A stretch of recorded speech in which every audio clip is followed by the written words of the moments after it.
Hey guys, it's Allie. Welcome back to Infertile AF, the podcast. This is episode 39 called Dorette. So guys, I want to talk to you about today's sponsor, which is Extend Fertility. When I interviewed my fertility specialist, Dr. Joshua Klein, in a past episode of Infertile AF, I was super impressed with his new clinic.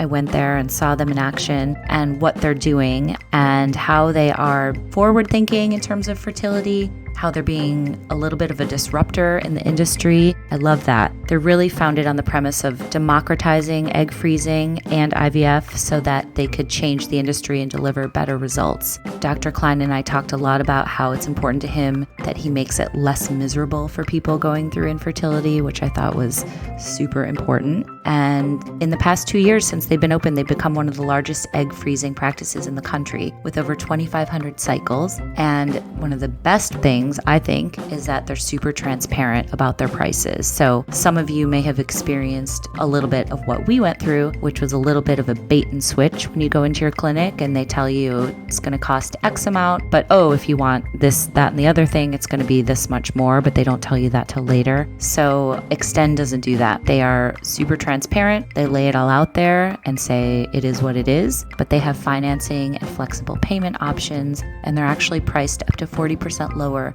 than a lot of the other egg freezing clinics. So they do egg freezing. They've started to do IVF as well. And if you're interested in either of those things, definitely check them out at extendfertility.com. Dr. Dorette Noorhasan is the medical director and co-founder of CCRM Dallas-Fort Worth. She is a reproductive endocrinologist and an infertility specialist. And she has recently come out with a new memoir called Miracle Baby, A Fertility Doctor's Fight for Motherhood. So today, Dorette and I are going to talk about her personal struggles with having her baby and all the options she tried before successfully bringing her son into the world via surrogacy. But we're also going to talk about how she was going through it at home while also treating patients at the same time. And it's kind of fascinating how she balanced both those sides of her journey. So without further ado, this is Dorette's infertility story.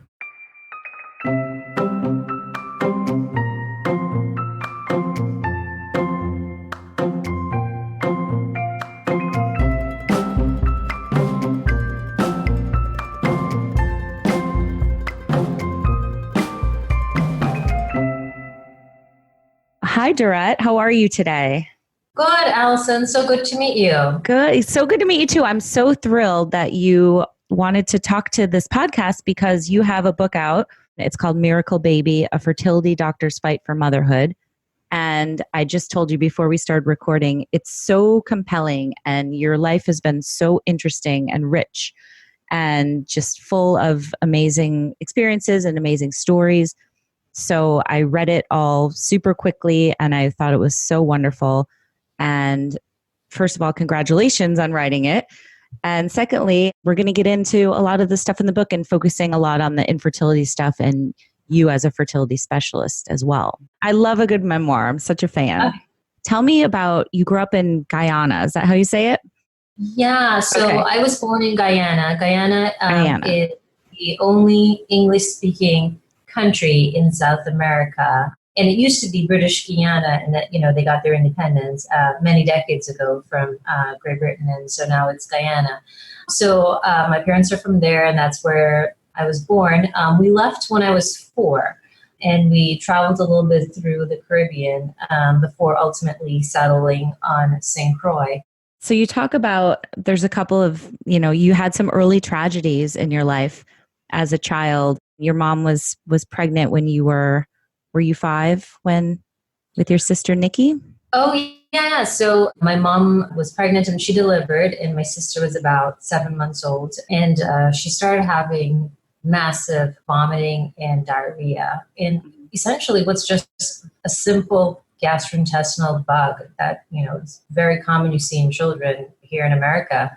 She got very dehydrated very quickly because she couldn't keep anything down. Mm-hmm. And so she was about 7 months old, and my parents were driving en route to the hospital when my mom said to my dad, I think this baby just died in my arms, which actually was the case. And, it's very tough as a mother, my mom having her child die in her arms. Yeah.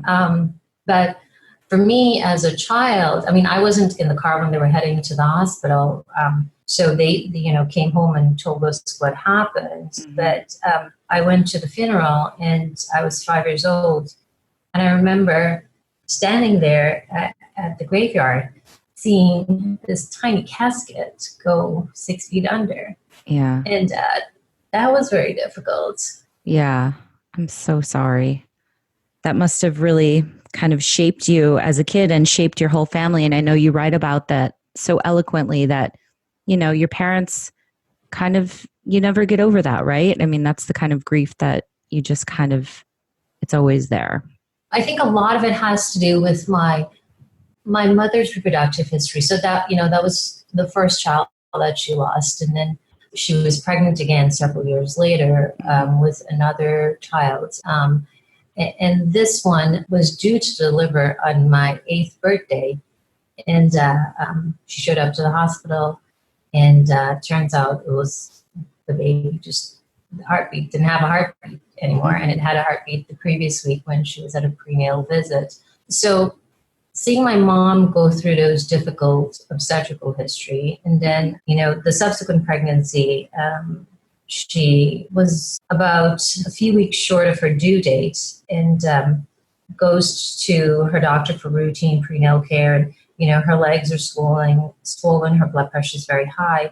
The doctor tells her that she has severe preeclampsia, which is a condition of pregnancy where your blood pressure can be high, you can have protein in the urine, it could result in seizures, complications with the pregnancy, and ultimately losing the pregnancy. So she had to deliver that same day. And it was very difficult for my mother because the 2 previous pregnancies, or 2 previous children she lost. 5 years forward, so my brother, who was born at the last pregnancy, 5 years forward, my mom was in the kitchen and passed out from just severe hemorrhaging, essentially. And she knew she had fibroids. I don't think she knew how severe they were. And so she had bleeding from her fibroids.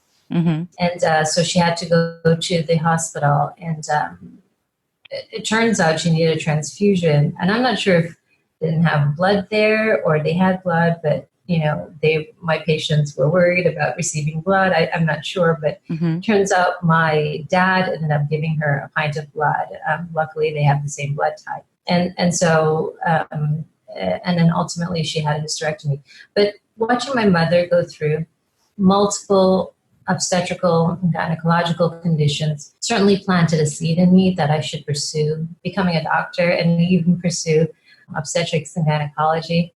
So those were the events that, led to me thinking, well, maybe I should pursue this mode of, or this career path. Right. So when did you ultimately decide that you did want to go to medical school?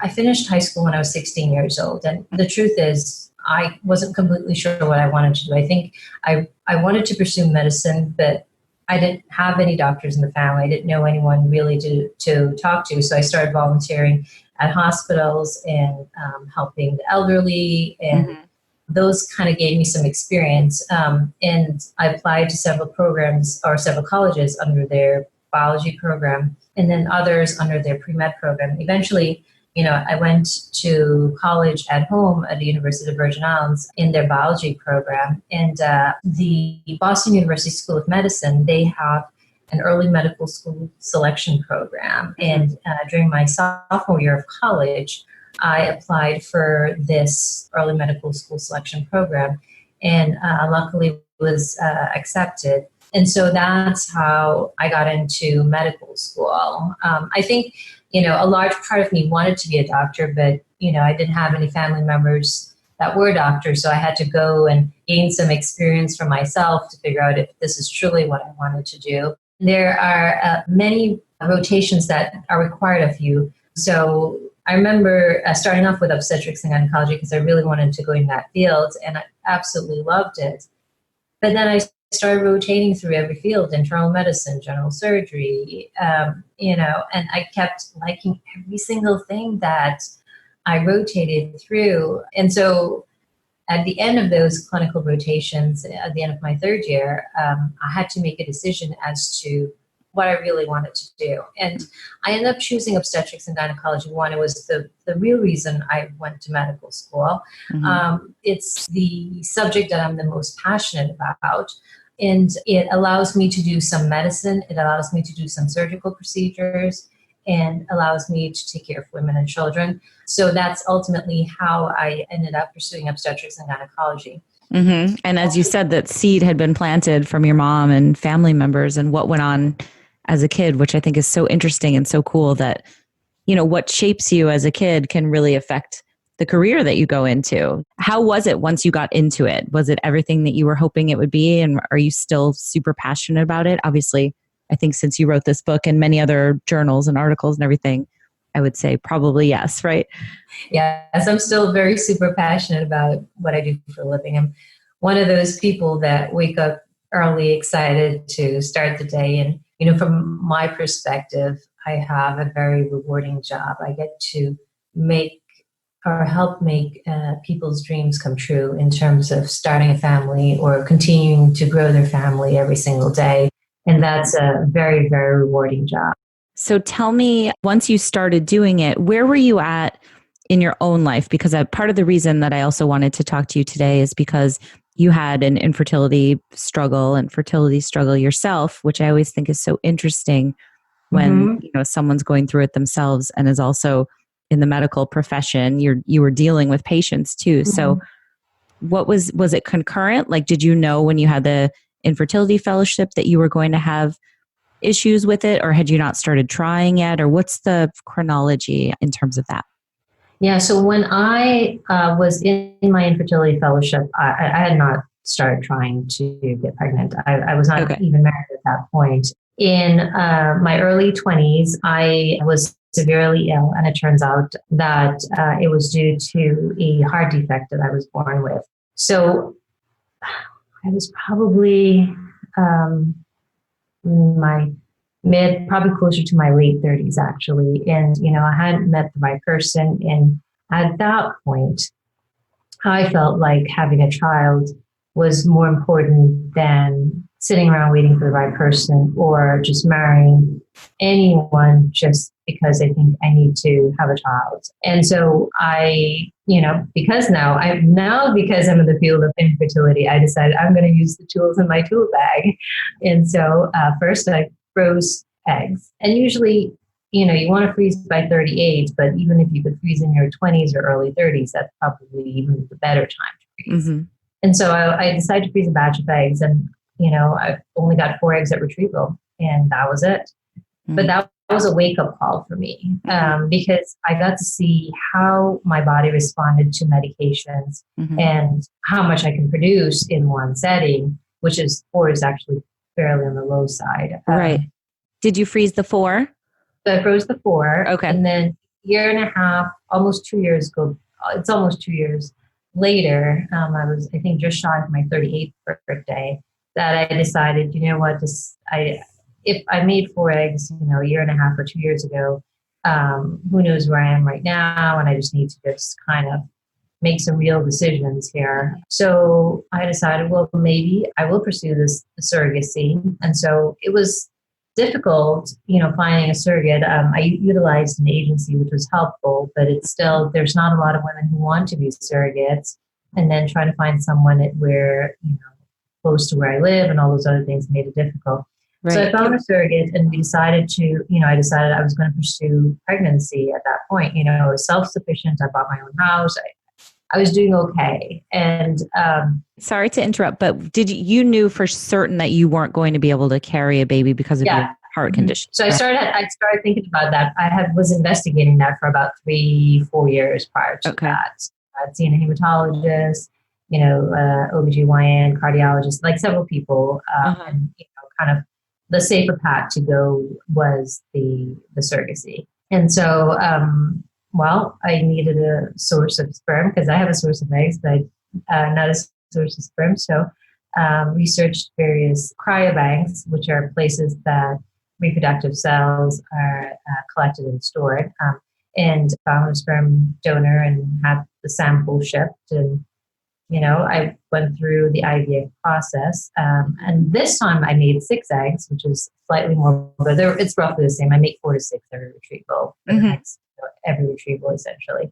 But the 6 eggs were enough to give me 3 embryos. And so we transferred 2 the first time to a surrogate, and she did not get pregnant. And, I felt in my heart that she should, that I'm like, oh my gosh, this is going to work and I was going to be a mom very soon. And it was very, very disappointing. I came to terms with that I was a single woman, that I was doing this, that I was using donor sperm, that I was going to use surrogacy. I mean, I came to terms with so many things, and I felt comfortable and accepted all those things. And then I put a lot of time and effort and emotion into the whole process.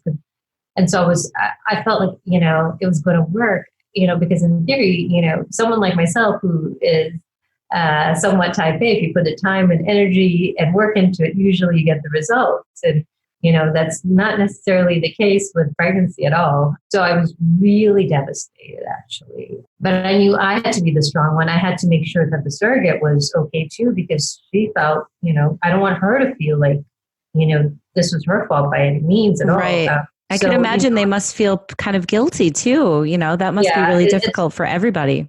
It's tough for everyone. So, I called her pretty quickly and said, we still have 1 more embryo. Let's do it again. It's going to work. Try to, make her hopeful. And we did it. So we transferred 2 the first time. That didn't work, but we transferred the last embryo, a couple of months later. And that didn't work either.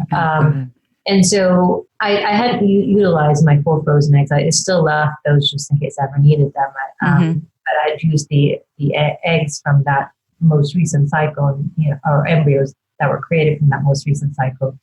And it didn't work. And the truth is I needed a mental break because I wasn't ready for failure. I wasn't ready to move to the next step. I wasn't ready to do it again.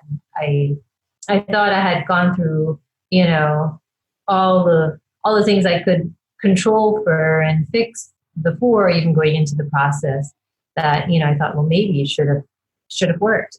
One of the things I did not do, which is, not as big back then as it is now, is genetic testing of the embryos. That testing did exist, but it wasn't commonly done back then. And I'm trying to think, this was many years ago that I did this.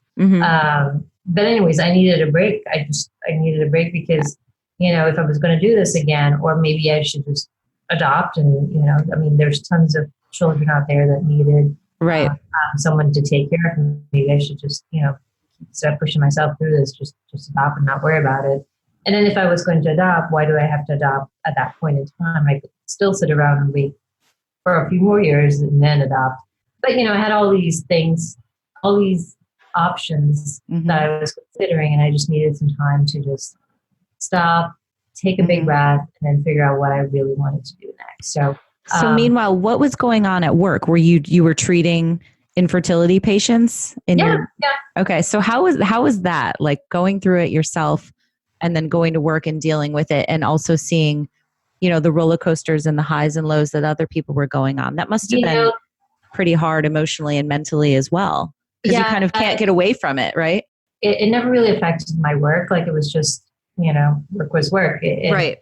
As doctors, we know how to just put on a professional face, and someone like me who has lived real life tragedies, I know how to just, like, okay, life could still be worse than what it is right now. It's going to be okay. The second pregnancy test was negative on a Friday. And I think that Saturday morning, I called the surrogate, I called the agency, and I just kind of canceled everything else after that.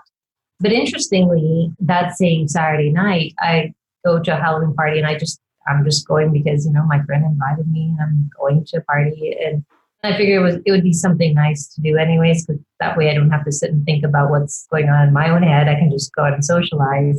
And I went to the party just thinking I was going to be there for a few hours. I remember I was about to leave and went to the restroom and came back. That's where I met my husband. So he was dressed as a shop, and he struck up a conversation with me. And wait, dressed as a what? he was dressed as a chef. A chef? And yeah, he was dressed This is as like a chef. romantic comedy moment. Yeah, and I was dressed as a vampire, and he struck up cute. over my cup that I left sitting on the table. Right. And then he texted me the next day, and several months later we got married. Wow, cool. I love that. So then, did you guys start talking right away about having kids, or how did it go for the two of you? After we got engaged, I brought it up, and everything happened really fast. So we got engaged after just dating 4 months, and we got married after knowing each other for only 8 months. And right after we got engaged, I brought it up because he had to know moving forward this would be our reality, and he was okay with that, and I was okay if he was okay with it or if he wasn't okay with it, because I was okay with me. And, I'd already done the IVF. I was very comfortable with donor egg. With donor sperm. I was very comfortable with surrogacy. I had gone through the process. I was comfortable with, with everything moving forward. And I needed to know if he was. And turns out he was. And so, he was now my new sperm donor. So then we did another IVF cycle. Again, I need 4 to 6 eggs. That's usually the range that I make. And his sample was not good the day of the egg retrieval. The embryos were not good. And we didn't have anything, essentially. We didn't have any embryos. Oh, sorry. It's okay. So we decided, okay, we also have to work on him. So he went to a urologist, and turns out he had surgery 10 days before our wedding day. So the clock was really running on us. I mean, I was in my very late 30s at this point, and he was in his mid 40s, and we just needed to do things as fast as possible. And so we got married. We waited about 6 months or so, and then we did the next IVF cycle, which this would be now my 4th egg retrieval. Okay. And with that 4th egg retrieval, I thawed the 4 frozen eggs from that was frozen several years prior. Gotcha. And so we had a bigger batch of embryos, and we had 3 embryos this time. And we sent them off for genetic testing, and they were not euploid, meaning having the right number of chromosomes or gene regions. Oh. And this is the point where I felt like I really broke down, because now I had done 4 egg retrievals every single time I do it. I make the same thing, 4 to 6 eggs. We tried as much as we can to correct for, from the last retrieval to the next, to correct whatever steps we thought we could correct for, and still nothing. So at this point, I decided, I can't just keep doing the same thing over and over and over and over again. So I said, let's use donor egg. So donor egg means now we would have to use, it's also anonymous like donor sperm is, unless you have a known donor. But, we would get eggs from an anonymous donor, fertilize with my husband's sperm, create the embryos, and then ultimately transfer it to a surrogate. And my husband was not okay with that. He's like, if we're going to use donor egg and a surrogate, then, we might as well just adopt. So then I didn't know what the next step was, because from my standpoint, I couldn't keep doing the same thing over and over. Right. And from his standpoint, well, the child is not going to be biologically related to his wife, and his wife's not going to carry the child. So why is he doing this? Right. How did that affect you guys? That must have been tough for you to hear. Yeah, that was tough. Yeah. So, we thought about it and talked about it, and then let the conversation go for a few weeks, and thought about it and talked about it, let the conversation go for a few weeks. And that went for about a few months, actually. And I asked him to look at a few donors, and, we found a couple of anonymous donors of Indian descent here in Texas, but he didn't like any of the profiles. And so finally I said, I just don't know what to do because I feel like if I do this again, I'm going to get the same result again. Yeah. So he said, just do one more egg retrieval. And if this one egg retrieval doesn't work, we're going to adopt. And so I said, okay, I'll do one more egg retrieval. And, I did same thing, same medicines, same everything essentially, got 4 to 6 eggs again. And I really didn't have hope that this was going to work. Mm-hmm. Because I had the same results for 4 cycles. Right. Why was this cycle going to be different? Yeah, that makes perfect sense. Yeah. So same thing, I made 4 to 6 eggs. And we had 1 embryo total that was frozen. So we had to wait for the genetic results. And I wasn't hopeful. I had 3 embryos the previous cycle between the fresh and the frozen eggs from 2 cycles ago. I had 3 embryos and none were normal. So why was this 1 embryo going to be normal? And I get a call that it's a normal embryo. Wow. Yes. Yeah. Yeah. So we were so excited. That's a great phone call to get. Yeah. Yeah. So we were very excited. We celebrated. We were very happy. But then here comes the harder step. It was finding a surrogate because now we're going to be so picky because we only have 1 shot at this. Yes. So we interviewed numerous surrogates. We thought we had found the right person. And then she and her husband were probably going to lose, the company that they both worked for was probably going to not work out and they probably would have to move. And so then we went back to the drawing table and we thought we met another person, but they didn't get cleared medically to be a surrogate. And it went on and on for a little while. And I don't know, I think we interviewed probably over a dozen people, I think. I can't remember. It was just so many. It got to the point of where my husband and I were so good at the interviews. We knew exactly what questions to ask, exactly what we were looking for. It got to be too routine, actually. But we knew we only had 1 shot at it. And we wanted someone, the right person. We wanted someone who had done surrogacy before, someone who was okay with many things and lived a healthy lifestyle. And we were aligned with this person. We wanted someone who we felt we could work with. We wanted someone who lived in Texas. So it took a little while to find the right person. And we by luck, found someone who was not a surrogate in the past, but she personally had done IVF to have her children.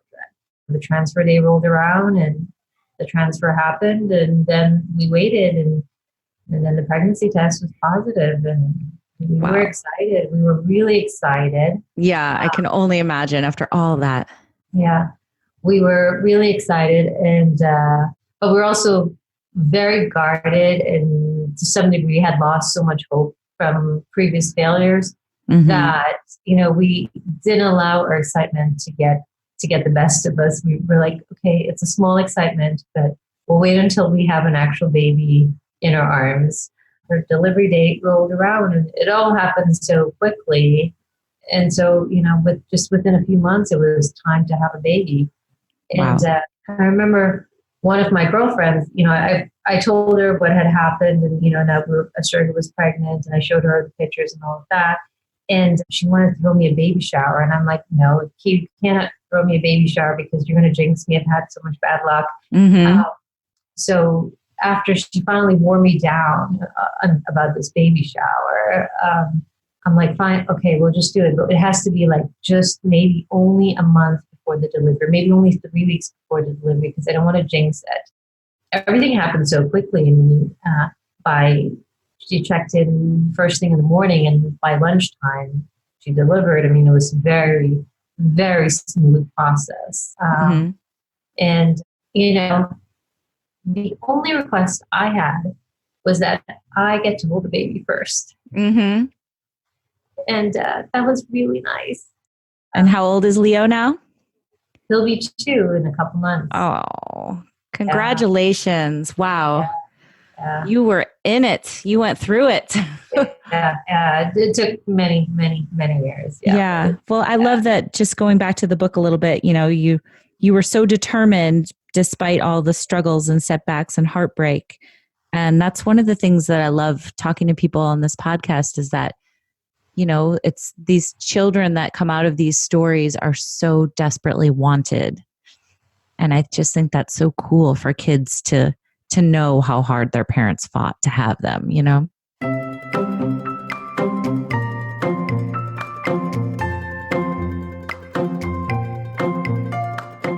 Hey again, guys. Thank you so much for listening to my conversation with Dorette. Make sure to check out her book if you want to hear more about her story. And also, if you haven't already, make sure to subscribe to the podcast because that way you get the episodes the second they are fresh out the kitchen. All right, thanks, guys. Talk to you next time.